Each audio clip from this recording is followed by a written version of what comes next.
Antes das cidades, antes da escrita, antes da agricultura.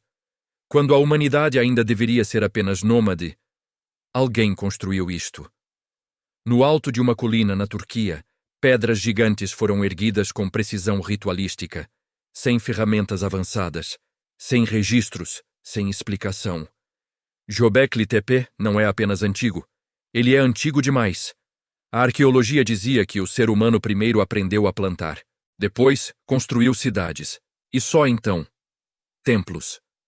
Göbekli Tepe destrói essa ordem. Este lugar foi erguido 6.000 anos antes das pirâmides, 7.000 anos antes de Stonehenge. E o mais perturbador, não era uma vila, não era um abrigo, era um complexo cerimonial. Então a pergunta ecoa no silêncio das pedras. Quem ensinou o homem a adorar antes de sobreviver?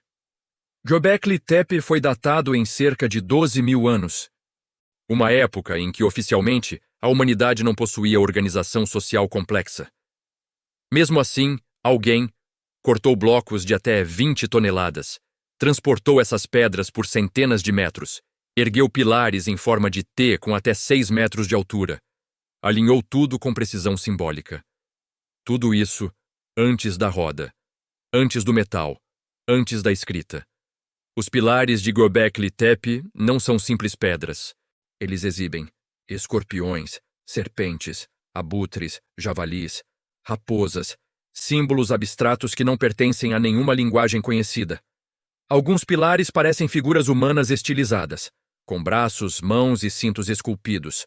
Não são deuses, não são animais, são algo entre os dois. E aqui está o detalhe que inquieta arqueólogos. Não há sinais de habitação permanente. Nenhuma lareira, nenhuma casa, nenhum lixo doméstico. As pessoas vinham até ali e depois iam embora. A explicação tradicional diz: Göbekli Tepe era um centro ritualístico. Povos caçadores-coletores se reuniam ali para cerimônias. Mas isso levanta um paradoxo. Como sociedades sem agricultura sustentariam um projeto dessa magnitude? Para alimentar os trabalhadores, teria sido necessário plantar. Ou seja, o templo pode ter vindo antes da agricultura. Talvez não tenhamos começado a plantar para viver. Talvez tenhamos começado a plantar para adorar. Existem detalhes que a teoria oficial não explica. Göbekli Tepe foi deliberadamente enterrado.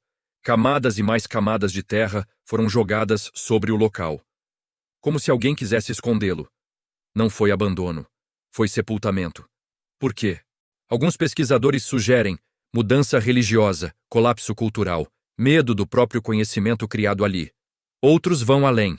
Göbekli Tepe seria um marco deixado por uma civilização anterior, destruída por um evento cataclísmico global. Um aviso em pedra, 1.0. Göbekli Tepe permanece em silêncio. Mais antigo que a memória humana. Mais avançado do que deveria ser. Talvez ele não seja o início da civilização. Talvez seja o fim de algo que esquecemos, um eco de um mundo anterior, enterrado para que nunca lembrássemos. E agora que desenterramos, a pergunta permanece. Estamos preparados para aceitar que a história começou antes do que nos contaram? Você acredita que Göbekli Tepe é o começo? Ou o fim de uma civilização esquecida? Deixa teu comentário.